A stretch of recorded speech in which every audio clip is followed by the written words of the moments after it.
दहेज के लिए हमने कई बार लड़की और उसके परिवार को प्रताड़ित करने वाली खबर सुनी है, लेकिन शायद ही आपने कभी ये सुना होगा कि बहू से कोई दहेज नहीं लेने के बाद भी सास ससुर ने उसे मुंह दिखाई में 11 लाख की कार गिफ्ट में दिया।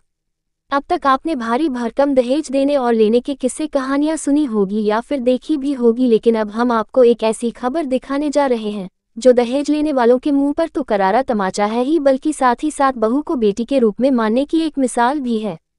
बिना दहेज की शादी और उसके बाद बहू को कार गिफ्ट में देकर इस सास ससुर ने बेहतरीन उदाहरण पेश किया है।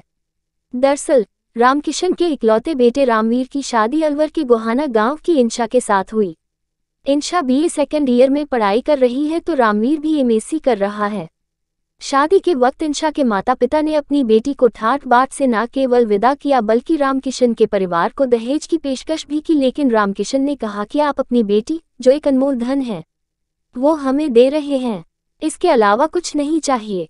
जब इंशा 7 फेरे लेकर खांडवा गांव पहुंची और मुंह दिखाई की रस्म हो रही थी तो ससुर रामकिशन और सास कृष्णा देवी ने 11 लाख रुपए की कीमत वाली ब्रेजा कार की चाबी सौंपी, जिसे देखकर इंशा भी खुश हो गई।